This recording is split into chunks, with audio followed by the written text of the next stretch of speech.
കാണൂ പരസ്യരഹിതമായ ഏറ്റവും പുതിയ എപ്പിസോഡുകൾ. അച്ഛൻ ഈ തണുപ്പ് സമയത്ത് ഒരുപാടൊന്നും കറങ്ങി നടക്കണ്ട.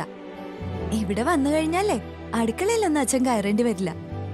അച്ഛനെല്ലാം എന്നെ പഠിപ്പിച്ചിട്ടുണ്ടല്ലോ. ഒരിടത്ത് ഇരുന്നാ മതി കാരണവരായിട്ട്. ഞങ്ങളെല്ലാം നോക്കിക്കോളാം. ഞാനങ്ങ് വന്നോളാം മോളെ. ആ എന്തായാലും മോടെ കണ്ണീര് തോർന്നല്ലോ, അത് തന്നെ മഹാഭാഗ്യം. ശരി അച്ഛ, ഇടയ്ക്ക് വിളിക്കുമ്പോ മൊബൈലിൽ കിട്ടണേ. ആ ഇനി എപ്പ വിളിച്ചാലും കിട്ടും മോളെ, വിളിച്ചോ. ശരി അച്ഛ. ദീപമോളാ സംസാരിച്ചത്. അവരിന്നൊരു പുതിയ വീട്ടിലേക്ക് മാറാൻ പോവുകയാണെന്ന്. ആ പൂതന അവരുടെ ഇടയിലേക്ക് ചെന്നില്ലെങ്കിലേ ഇനി ദീപമോളുടെ ജീവിതത്തിൽ വേദനയൊന്നും ഉണ്ടാകില്ല. ഞാൻ പറഞ്ഞിട്ടുണ്ടല്ലോ നിന്നോട്, ചെയ്യാത്ത കുറ്റത്തിന് ആ കൊച്ചൊരുപാട് കരഞ്ഞിട്ടുണ്ട്. ഓ, കല്യാണം കഴിഞ്ഞതിന് ശേഷമാണെങ്കിലോ അവിടെ കിടന്ന് വീർപ്പ് മുട്ടുകയായിരുന്നു. അതിന്റെ പ്രാർത്ഥനയുടെ ഫലവാ രാഗിണി പുറത്താക്കിയപ്പോ ജയനും അവളോടൊപ്പം പോകാൻ തോന്നിയത്. അങ്ങോട്ട് പോകുന്നുണ്ടോ?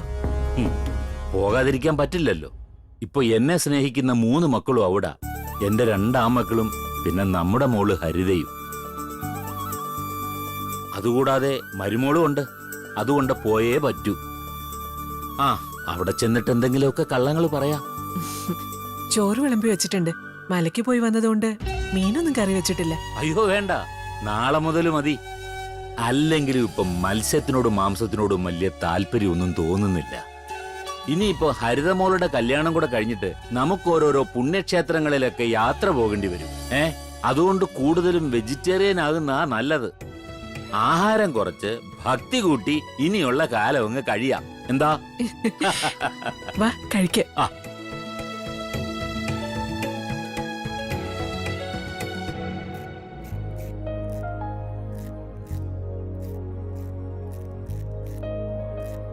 അമ്മേ. ആ മോളെ.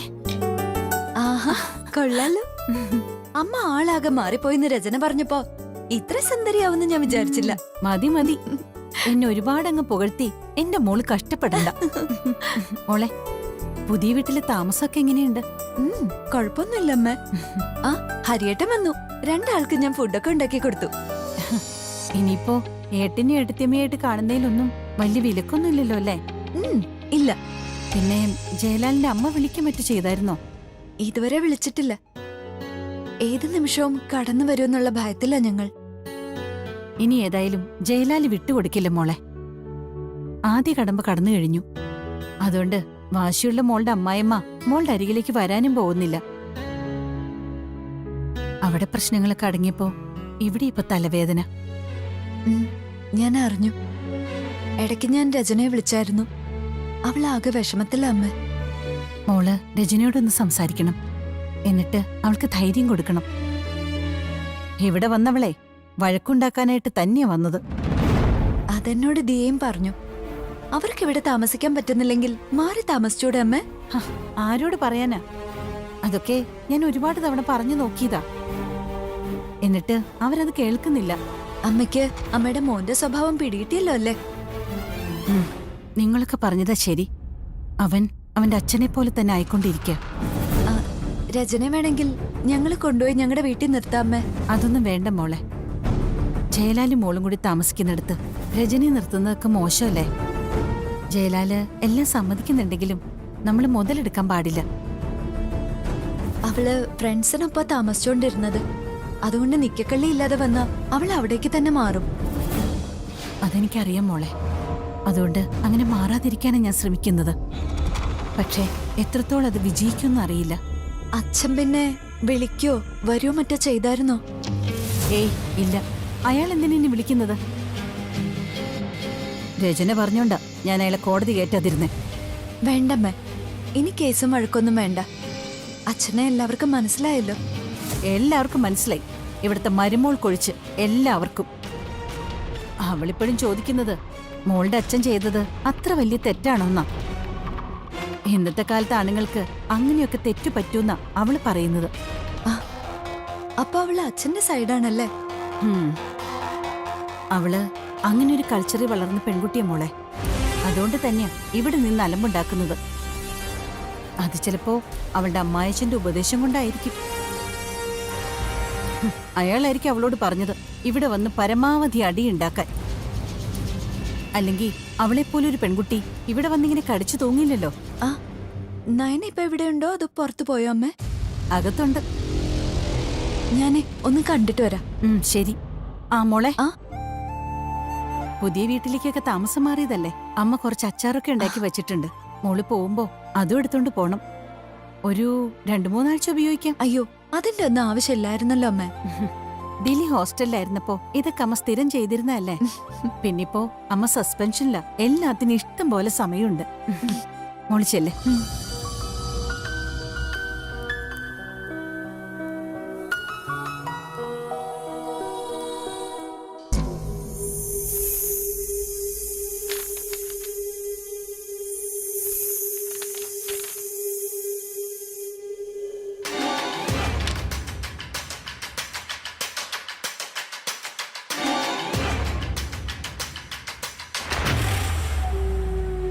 നയനെ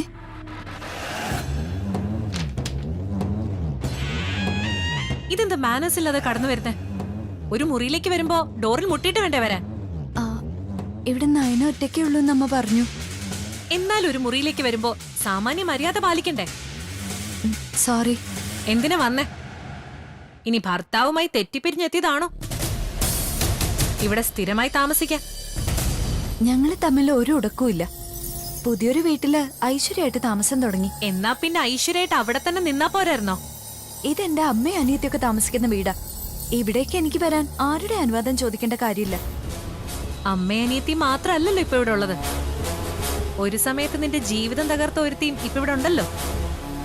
അപ്പൊ പിന്നെ അവളെ കാണാനും ഇടയ്ക്കിടയ്ക്ക് നിനക്ക് ഇങ്ങോട്ട് വരാം. അവളുടെ ജീവിതം തകർത്തെങ്കിൽ അതിനുള്ള കാരണം അവള് പറഞ്ഞു കഴിഞ്ഞു. അവളുടെ ഭാഗത്ത് ന്യായമുണ്ട്. ലോകത്തെ എല്ലാവരുടെയും ഭാഗത്ത് ന്യായമുണ്ട്. അതില്ലാത്തത് എന്റെ ഭാഗത്ത് മാത്ര. അതുകൊണ്ട് തന്നെ ഇവിടുത്തെ അമ്മ അനിയത്തിയൊക്കെ ഏതു നേരത്തും ചീറിക്കൊണ്ട് നിൽക്കുക. ഞാൻ ഇങ്ങോട്ട് കയറി വന്ന നാൾ മുതൽ എന്നോട് വളരെ മോശമായിട്ടാ പെരുമാറുകയും സംസാരിക്കുകയും ചെയ്തിട്ടുള്ളത്.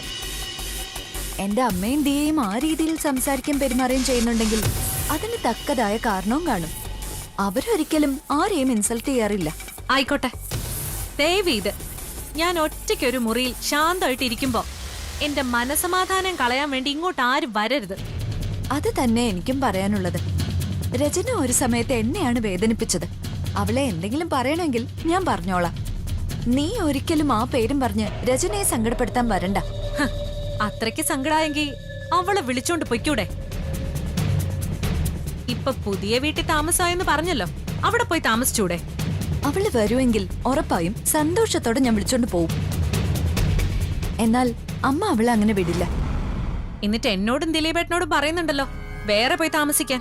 അങ്ങനെ പറയുന്നുണ്ടെങ്കിൽ ഇവിടുത്തെ പരിമിതമായ സൗകര്യത്തിൽ നീ ഒതുങ്ങിക്കൂടാത്തോണ്ടാ. ജോലി കളഞ്ഞു നിൽക്കുന്ന ഒരു സ്ത്രീയോട് വായിട്ടലച്ച് എന്റെ ആരോഗ്യം മുഴുവൻ കളഞ്ഞതാ ഞാൻ. ഇനി നീയും കൂടി എന്നെ വെറുതെ തോണ്ടാൻ വരണ്ട. എല്ലാരും കൂടി ഒന്നിച്ചു വന്ന് എന്റെ സ്വസ്ഥത കളഞ്ഞാലും ഇവിടുന്ന് തോറ്റോടി പോവാൻ ഞാൻ ഉദ്ദേശിക്കുന്നില്ല.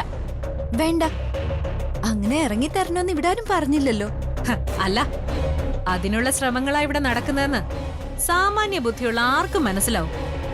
മനഃപൂർവ്വം വഴക്കുണ്ടാക്കാൻ നോക്കിയാൽ വിട്ടു തരുന്നവരല്ല ഇവിടുള്ളവരാരും. അതുകൊണ്ട് അഹങ്കാരം തലയ്ക്ക് പിടിച്ചുള്ള സംസാരം കാണിച്ചാൽ അതിന് വ്യക്തമായ മറുപടി കിട്ടിയിരിക്കും. എന്റെ അടുത്തുനിന്നല്ല, എന്റെ അനിയത്തിയുടെ അമ്മയുടെയും കയ്യിന്ന്. മനസ്സിലായല്ലോ? ആ വാതിലൊന്ന് അടച്ചിട്ട് പോ. നിനക്ക് കൈയുണ്ടല്ലോ, നീ അങ്ങ് അടച്ചാ മതി.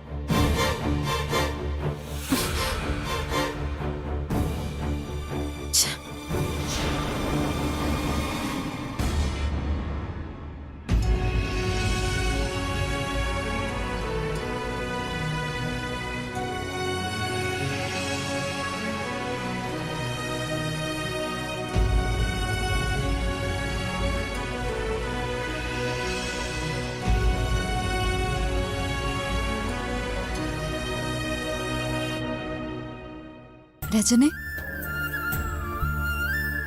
വലിയ വിഷമത്തിലാണല്ലോ. അമ്മയ്ക്ക് ഇതിന്റെ ആവശ്യമൊന്നുമില്ലായിരുന്നു എന്നെ ഇവിടെ നിർത്താൻ. അതിവിടെ ഒരു മരുമോള് വന്നോണ്ട് നിനക്ക് തോന്നുന്നതാ. എന്നെ മുൻനിർത്തി അമ്മയെ ടോർച്ചർ ചെയ്തോണ്ടിരിക്കാനായിനെ ഇപ്പോ. ഞങ്ങളെ പുതിയ വീട്ടിലേക്ക് താമസം മാറി. നിനക്ക് എപ്പ വേണമെങ്കിലും അങ്ങോട്ട് മാറാം. ഇവിടെ ശ്വാസം മുട്ടല് കൂടിയാ നിന്നെ ഞാൻ വന്ന് അങ്ങോട്ട് കൂട്ടിക്കൊണ്ടു പോവാ. എന്തിനാ നിങ്ങൾ ഒരുമിച്ച് താമസിക്കുന്നിടത്തോട്ട് എന്നെ പോലൊരു പെൺകുട്ടി വന്ന് നിൽക്കുന്നത് ശരിയാണോ? ഞങ്ങൾക്ക് അങ്ങനെയുള്ള ചിന്തയൊന്നുമില്ല. എനിക്കിപ്പോ താമസിക്കാൻ ഒരിടം ഉണ്ടല്ലോ. ഇനിയിപ്പൊ നീ അങ്ങോട്ടൊന്നും പോണ്ട. നിന്റെ ഫ്രണ്ട്സ് ഒന്നും ശരിയല്ല. നീ അന്ന് തെറ്റ് ചെയ്യുമ്പോ നിന്നെ കൈയടിച്ച് പ്രോത്സാഹിപ്പിച്ചവരാ അവര്.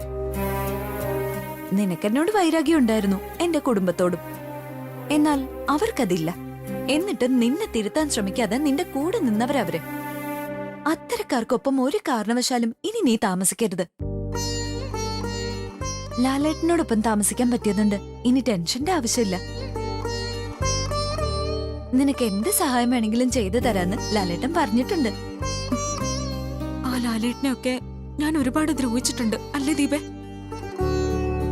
ഓരോരുത്തരുടെ സാഹചര്യം മനസ്സിലാക്കാൻ ഞങ്ങൾക്ക് കഴിയും രജനെ. അതുകൊണ്ട് അങ്ങനെയുള്ള ചിന്തകളൊന്നും വേണ്ട. നീ പരമാവധി നയനയോട് സംസാരിക്കാനും വഴക്കിടാനും ഒന്നും പോവരുത്. ആ സ്വഭാവമൊക്കെ ഞാൻ എന്നെ മറന്നുപോയി. ഇപ്പൊ എനിക്ക് വേണ്ടി അമ്മയും നീയൊക്കെ അവളുമായിട്ട് വഴക്ക് കൂടുമ്പോഴാ എനിക്ക് വിഷമം തോന്നുന്നത്. ഈ വീട്ടില് സൗകര്യക്കുറവാണെന്നൊക്കെ പറയുന്നുണ്ടായിരുന്നു ഏട്ടൻ. അത് കല്യാണത്തിന് മുമ്പേ തന്നെ പറഞ്ഞു തുടങ്ങിയതാ. എന്റെ ഏട്ടൻ അങ്ങനെ ചിന്തിക്കുമ്പോ നയന എന്ന് പറയുന്നവൾ അതിനേക്കാൾ ചിന്തിക്കേണ്ടവളാ.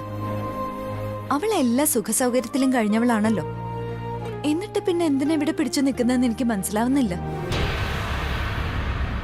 അപ്പോ വഴക്കുണ്ടാക്കാൻ വേണ്ടി തന്നെ അവളിവിടെ കടിച്ചു തൂങ്ങുന്നത്. വീട്ടിനകത്ത് കലാപം ഉണ്ടാക്കണം, എല്ലാവരെയും തമ്മിൽ തല്ലിക്കണം. പ്രത്യേകിച്ച് ദിലിയേട്ടനെ മൊത്തത്തിൽ അവൾ കടർത്തിയെടുക്കണം. അത് ശരിയാ. പിന്നെ ഇവിടുന്ന് എന്നെങ്കിലും ഒരു ദിവസം പടിയിറങ്ങി പോയാൽ പിന്നെ ദിലിയേട്ടൻ അമ്മെ പോലും കാണാൻ വരരുത്. അതിനുവേണ്ടിയുള്ള സകല അടവും പയറ്റിക്കൊണ്ടിരിക്കുക അവള്. ദിലീപേട്ടനെ പഠിപ്പിക്കാൻ വേണ്ടി നിന്റെ അമ്മ എത്രമാത്രം കഷ്ടപ്പെട്ടെന്ന് എനിക്കറിയാം. പക്ഷെ ആ സ്നേഹമൊന്നും അയാൾക്കില്ല കേട്ടോ. ഞാനും ദിയൊക്കെ അതേപ്പറ്റി എപ്പോഴും പറയാറുണ്ടായിരുന്നു. പക്ഷെ എല്ലാം മനസ്സിലാക്കുന്ന അമ്മ മാത്രം അത് മനസ്സിലാക്കിയില്ല. അതിന്റെ വേദന ഇപ്പൊ അമ്മയ്ക്കുണ്ട്. ഏതായാലും നീ ഇനി ഇതിനകത്തിരിക്കണ്ടപ്പാ. നമുക്ക് അടുക്കളയിൽ പോയി അമ്മ എന്തേലും സഹായിക്കും. വാ വാ.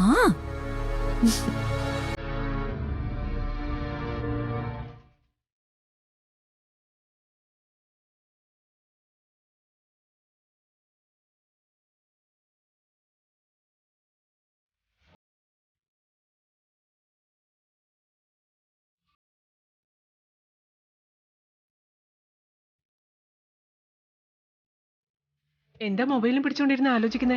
ആരെങ്കിലും വിളിക്കണോ? ആ പുള്ളിപ്പുലി ഒന്ന് വിളിച്ചാൽ എന്താന്ന് ആലോചിക്കുക. പുള്ളിപ്പുലിയോ? ആ മൂദേവി രാഗിണിയെ. ആ വിളിക്ക്. എന്നിട്ട് അവരുടെ വായിലിരിക്കുന്ന മുഴുവൻ കേട്ടോ.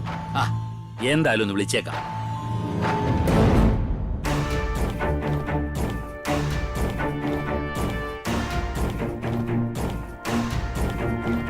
ചേട്ടാ കിട്ടുന്നില്ലല്ലോ.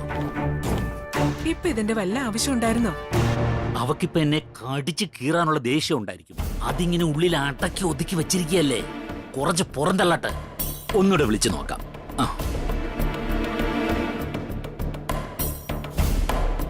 റിങ്ങുണ്ട്.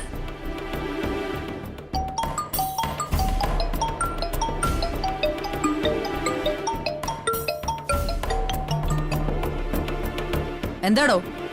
ഞാൻ തീർത്ഥാടനത്തിലാണ്. കാൽനടയായിട്ട് പൊയ്ക്കൊണ്ടിരിക്കുക. വയ്ക്കോ ഇങ്ങോട്ടെങ്ങാനും വന്നാ തന്നെ ഞാൻ കാലിൽ പിടിച്ച് വലിച്ചു കീറും. എന്റെ കൈ കൊണ്ട് നിനക്കിട്ട് രണ്ടെണ്ണം തന്നാലുണ്ടല്ലോ, നീ ചതഞ്ഞ് ചമ്മന്തിയായി പോവും. ഇങ്ങോട്ട് വാടോ ചമ്മന്തിയാക്കാൻ. ഇത്രയും നാള് ഇവിടെ ഒരു അടുക്കളക്കാരിയുടെ കുറവുള്ളതുകൊണ്ട് തന്നെ ഞാനൊരു അടിമയെ പോലെ നിർത്തിയെന്നല്ലാതെ തനിക്ക് ഞാൻ എന്തെങ്കിലും ഒരു ഭർത്താവിന്റെ സ്ഥാനം തന്നിട്ടുണ്ടോ? ഇല്ല. എടി, അതുകൊണ്ട് നീ ഒരു കാര്യം ചെയ്യും. എനിക്ക് പകരം ഒരു നായ അവിടെ പിടിച്ച് കെട്ടടി. നിങ്ങൾക്ക് പകരം നായയും പറ്റില്ല, കഴുതയും പറ്റില്ല. അതിനേക്കാളും തരം താണ ആണത്തില്ലാത്ത ഒരുത്തനാണോ നിങ്ങള്? ആണുങ്ങൾക്ക് പേരുദോഷം കേൾപ്പിക്കാൻ ജനിച്ച ഒരുത്തൻ. എടി, എന്നെ മനസ്സിലാക്കുന്നവർ ഈ ലോകത്തുണ്ട്, എന്നെ സ്നേഹിക്കുന്നവരും. തന്റെ ഗണത്തിൽപ്പെട്ട പെങ്കോന്തന്മാരായ 2 ആൺമക്കളല്ലാതെ ആരും തന്നെ സ്നേഹിക്കത്തില്ലടോ. നല്ല അന്തസ്സുള്ള ആണായിരുന്നെങ്കിലേ ഈ പ്രായത്തില് ഒരു രണ്ടാം കെട്ടെങ്കിലും കെട്ടാമായിരുന്നു. നിങ്ങളെ കൊണ്ട് അതിനും പറ്റില്ല.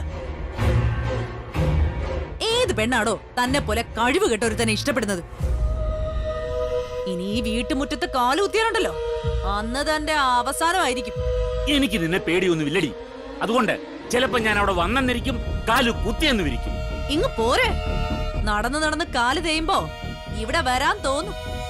പക്ഷേ ഒരിക്കലേ താൻ വരൂ. എടി, ഞാനും എന്റെ മോനും കൂടെ വെച്ച വീടാടിയത്. എന്നിട്ട് നാണവും മാനവും ഇല്ലാതെ അവിടെ കയറി താമസിക്കുക. പെണ്ണിന്റെ പേര് കളയുന്ന പേ പിടിച്ച വർഗം. എന്താടോ താൻ പറഞ്ഞത്? കേട്ടില്ലോടി നീ പറഞ്ഞത്? ഇനി നിന്റെ മുമ്പിൽ വന്നു നിന്ന് ഞാൻ അത് തന്നെ പറയും. കേക്കാൻ നിനക്ക് മനസ്സില്ലെങ്കിലേ നീ കാത് പൊത്തിക്കോടി. നിന്നെ കൈയും കാലും കെട്ടി ഏതെങ്കിലും മെന്റൽ ഹോസ്പിറ്റലിൽ കൊണ്ടുവരേണ്ടതാ. പോയി ചികിത്സിക്കടി പ്രാന്തി. നീ പോയി ചികിത്സിക്ക്. എടോ, ഹലോ ഹലോ ഹലോ. അവള് വെച്ചു, എന്നെ പേടിച്ചു വെച്ചതാ. ഇതിന്റെ വല്ല ആവശ്യം ഉണ്ടായിരുന്നു? ഉണ്ടായിരുന്നു. അവൾ എന്നെ ഇതുവരെ ഒരാണായിട്ട് കണ്ടിട്ടില്ല. അവൾ എന്നെ ടോർച്ചർ ചെയ്ത് കൊല്ലുന്ന സമയത്ത് അവൾ അറിഞ്ഞിട്ടില്ല എനിക്ക് ഇങ്ങനൊരു ബന്ധമുണ്ടെന്ന്. നീയോടില്ലായിരുന്നെങ്കിൽ ഞാൻ എന്നെ ആത്മഹത്യ ചെയ്തേനെ. എന്റെ മക്കളെ കരുതിയിട്ടാ. അല്ലെങ്കിൽ നിന്നെയും കൊണ്ട് ഞാൻ അവളുടെ മുമ്പിലേക്ക് പോയേനെ. എന്നിട്ട് എനിക്ക് ആണത്തമില്ലെന്ന് പറയുന്ന അവളുടെ മുന്നിൽ നിന്നെ ഇങ്ങനെ ചേർത്ത് പിടിച്ച് ഞാൻ നിന്നേനെ. അത്രയ്ക്കുള്ള ധൈര്യമൊന്നും കാണിക്കണ്ട കേട്ടോ. അതുപോലുള്ള സാഹസത്തിനൊന്നും ഞാനില്ല. എന്നോടുള്ള ദേഷ്യം അവളിപ്പോ ഭിത്തിയിലിടിച്ച് തീർക്കായിരിക്കും. ചിലപ്പോ തലയം കൊണ്ട് ഭിത്തിയിലിടിക്കും. അത്ര വാശിക്കാരിയാ. ഞാൻ പറഞ്ഞതാ സുകന്യ സത്യം. അവള് കുറച്ചു കാലം മെന്റൽ ഹോസ്പിറ്റലിൽ കിടക്കണം. നല്ലൊരു ഡോക്ടറുടെ ചികിത്സ അവക്ക് ആവശ്യമാ. അവള് മാത്രമല്ല, എന്റെ ഇളയമോളും അവള് കാരണം അവളെ പോലായി തീർന്നിരിക്കുക. ഇനി ഞാൻ അവിടെ നിന്നിരുന്നെങ്കിലേ അമ്മയും മോളും ഞാൻ കൊല്ലേണ്ടി വന്നേനെ. കൃത്യസമയത്ത് തന്നെ ഞാൻ പടിയിറങ്ങി പോകുന്നത്. ഇത്രയും കാലം അവളു പറഞ്ഞ പോലെ അവിടുത്തെ ഒരു പാചകക്കാരൻ മാത്രമായിരുന്നു ഞാൻ. ഇനി ഭാര്യ വെച്ച് വിളമ്പിത്തരുന്ന ആഹാരവും കഴിച്ച് എനിക്ക് കുറച്ചാള് കഴിയണം. എന്നെ അറിയാവുന്ന ആരിതറിഞ്ഞാലും എന്റെ ഭാഗത്ത് തെറ്റുണ്ടെന്ന് ഒരിക്കലും പറയില്ല. അവരൊക്കെ എനിക്ക് കൈ തരത്തേ ഉള്ളൂ. അത്രയ്ക്ക് ഒരു ജന്മം മുഴുവൻ അനുഭവിക്കാനുള്ളതെല്ലാം ഞാൻ അനുഭവിച്ചു കഴിഞ്ഞു.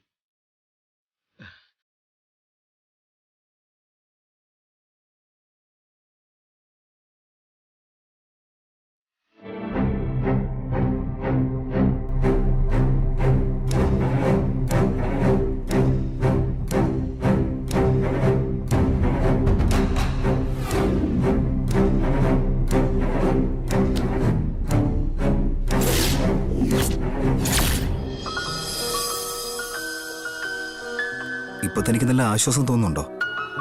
അതിനോടൊപ്പം തന്നെ ഭയവും ഉണ്ട്. അമ്മ എപ്പോഴും ഇങ്ങോട്ട് ഓടിക്കയറി വരുന്നെന്ന് പറയാൻ പറ്റില്ല. വാശി തലയ്ക്ക് പിടിച്ചു കഴിഞ്ഞാൽ പിന്നെ അമ്മ ഒരിക്കലും കീഴടങ്ങില്ല. അത് തനിക്ക് നന്നായിട്ട് അറിയാലോ. അതുകൊണ്ട് വരവൊന്നും പ്രതീക്ഷിക്കണ്ട. പിന്നെ ഞാനില്ലാത്തപ്പോ എങ്ങാനും വന്നാൽ കഥവും തുറക്കണ്ട. അപ്പൊ ബെല്ലടിച്ചാലും തുറക്കണ്ടേ? വേണ്ട. അമ്മ ഇങ്ങോട്ട് വരുവാണെങ്കിൽ അത് അമ്മയിൽ നിന്നും മകനെ അകറ്റിയ മരുമോളെ കൊല്ലാനായിരിക്കും. ജയിലിൽ കിടന്ന് അറപ്പ് മാറിയതുകൊണ്ട് അമ്മ അത് ചെയ്യുകയും ചെയ്യും. അതുകൊണ്ട് അമ്മ വരുമ്പോ ഞാനിവിടെ ഉണ്ടായാൽ പോലും താൻ കുറച്ച് അകന്നേ നിൽക്കാവൂ. ചാരുവിന്റെ കല്യാണം നടത്തണമെങ്കിൽ ലാലേട്ടന്റെ സഹായം വേണ്ടേ?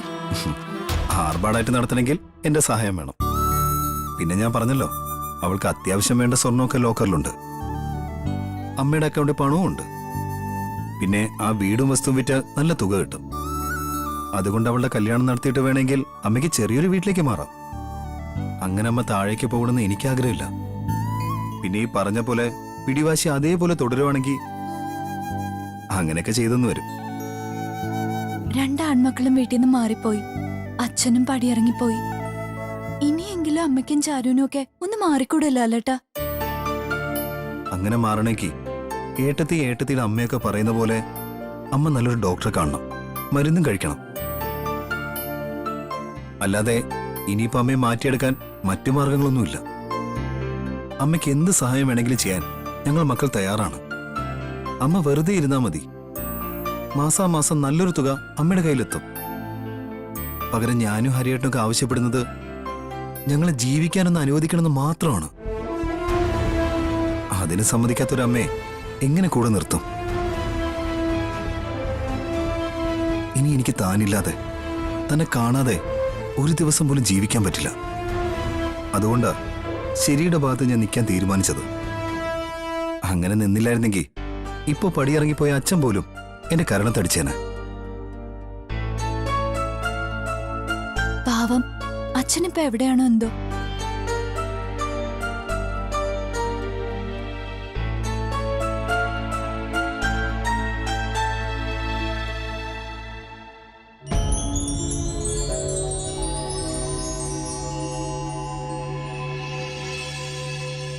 എന്താ ആലോചിക്കുന്നത്? എന്റെ മക്കൾ എന്നെ ഓർക്കുന്ന പോലൊരു തോന്നൽ. ഹരിയും ജയനും പിന്നെ മരുമകൾ ദീപയും. അവരെയൊക്കെ കാണുന്നെന്ന് തോന്നുന്നുണ്ടോ? പിന്നെ അങ്ങനെ തോന്നില്ലേ? എന്തായാലും നാളെ രാവിലെ തന്നെ അങ്ങോട്ടൊന്ന് പോകണം. എന്നാ പിന്നെ വാ, നേരത്തെ കിടന്നുറങ്ങിക്കോ. രാവിലെ എഴുന്നേക്കാനുള്ളതല്ലേ.